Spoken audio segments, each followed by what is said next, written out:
მოგესალმებით, საქმის კურსი პირდაპირ ეთერში იწყებს მუშაობას, რა თემებს დავუთმობთ, დღეს ყურადღებას ნინო ტაბეტაძე გაგაცნობთ. მთავრობა მუდმივი ბინადრობის არ მქონე უცხო ქვეყნის მოქალაქეებს კურიერებად, ტაქსის მძღოლებად და გიდებად მუშაობა აუგრძალა. ამ შესახებ ირაკლი კობახიძის მიერ ხელმოწერილ დადგენილებაში წერია, რომელიც შრომით იმიგრანტებსა და თვითდასაქმებულ უცხოელებზე შრომითი საქმიანობის უფლების გაცემის წესს ადგენს.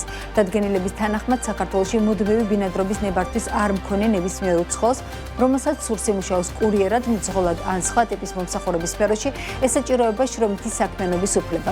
ამ უფლებას კი დასაქმების ხელშეწყობის სახელმწიფო სააგენტო გასცემს, თუმცა მთავრობამ გამოიყენა კვოტირების მექანიზმი და რამდენიმე პოპულარულ სფეროში კვოტა ნულით განსაზღვრო.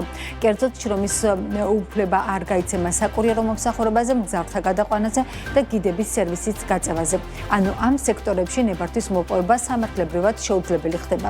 კანონში არსებობს ჩანაწერი, რომ მაღალკვალიფიციურ კადრებს, რომელთა ხელფასი 15,000 ლარს აღემატება, ბარიერების გარეშე მუშაობის საშუალება ეძლევა. რავად აქვთ უცხოელებს მოერგონ ახალ დადგენილებას და გამოიწვევს თუ არა ახალი წესები გარკვეულ სექტორებში კადრების დეფიციტს და მომსახურების გაძვირებას. ანუკა ჯოხაძე არკვევს დეტალებს და შეფასებებს შემდეგ გამოშვებებში გავაცნობს.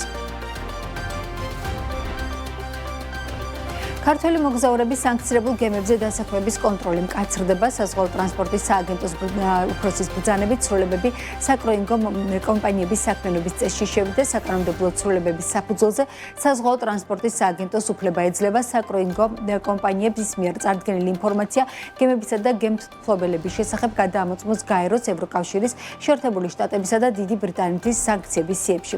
კომპანიებს, რომლებიც მეზღვაურთა დასაქმებაში არიან ჩართულნი, აეკრძალათ მეზღვაურების დასაქმება იმ გემებზე, ან იმ გემთმფლობელებთან, რომლებიც მოხვედრილი არიან საერთაშორისო სანქციების სიებში. ამას გასაკონტროლებლად კი კომპანიებმა უნდა შექმნან შიდა კონტროლის მექანიზმი. ამასთან თუ მეზღვაური უკვე მუშაობს გემზე, ან გემს ან მის მფლობელს დაედო სანქციები, საკროინგო კომპანია ვალდებულია დაუყოვნებლივ აცნობს ეს სააგენტოს, უზრუნველყოს მეზღვაურთა დროული დაბრუნება, დაუყოვნებლივ გაწყვეტოს ხელშეკრულება სანქცირებულ გემთმფლობელთან.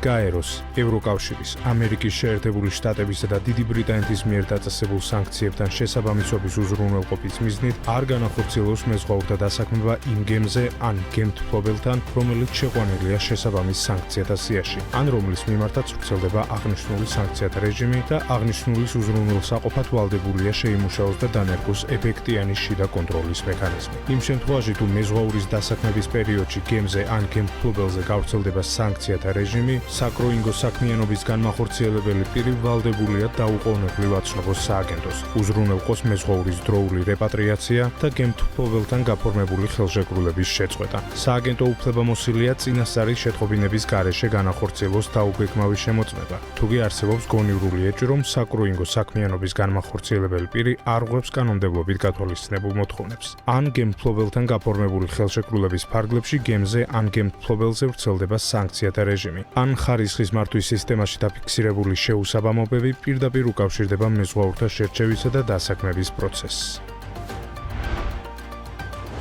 ახალი ბაქნები, ელექტრონული ტაბლოები და ონლაინ ბილეთები. ავტოსადგურები ახალ წესებზე მოსარგებად ემზადებიან. ქვეყანაში მოქმედ სადგურებს სერტიფიცირების ვადა 1 ივნისს ეწურებათ. ახალი რეგლამენტის ამოქმედების შემდეგ მგზავრებს სადგურში განახლებული ბაქნები და ელექტრონული ტაბლოები უნდა დახვდეთ, სადაც წარმოდგენილი უნდა იყოს სადგურზე ტრანსპორტის შესვლის, გასვლისა თუ დაგვიანების შესახებ ინფორმაციები. უნდა ამოქმედდეს ბილეთების ელექტრონული რეალიზაციის პლატფორმაც. ახალი რეგულაციის შესაბამისად ქვეყანაში 3 კატეგორიის სადგურები იქნება, პირველი, მეორე და მესამე კატეგორიის, როგორ ემზადება სექტორი. ახალ რეგულაციებზე მოსარგებად და იქნება თუ არა შესაძლებელი საქართველოშიც მგზავრთა მაღალი ხარისხით მომსახურება და როგორ აისახება ეს ცვლილებები ფასებზე.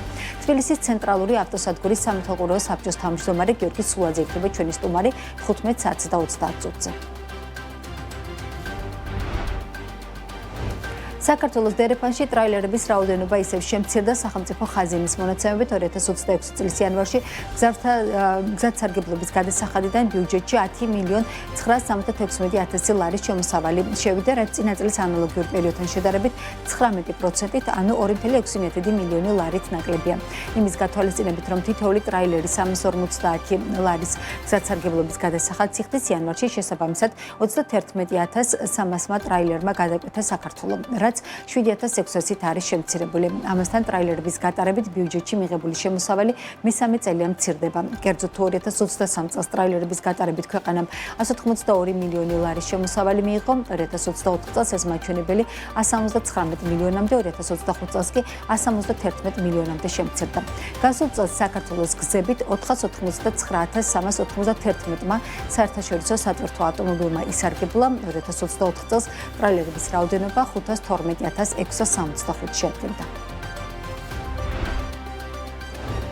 მარნეულის სასურსათო ქარხანა გერმანულ ბრენდ დეველესთან ერთად ახალ საწარმოს ააშენებს. ამის შესახებ კომპანიის დირექტორმა გიორგი მუსერიძემ BMG-სთან ინტერვიუში განაცხადა. მისი თქმით, მარნეულის სასურსათო ქარხანამ 15 წლიანი მუშაობის შედეგად შეძლო, რომ ქვეყანაში ცნობილი გერმანული ბრენდის შემოიყვანა, რომელიც უკვე ჩართულია ახალი საწარმოს მშენებლობა აღჭურის პროცესში.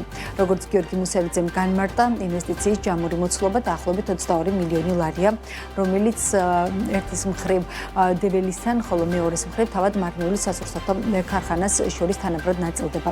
ინვესტორის შემოყვანის შემდეგ კომპანიის ასორტიმენტი 100-მდე სახეობის პროდუქციით გაიზრდება. კომპანიის დირექტორის განცხადებით, შესაბამისი დანადგარების 50% უკვე საქართველოშია და დაწყებულია გადამზადების პროცესიც.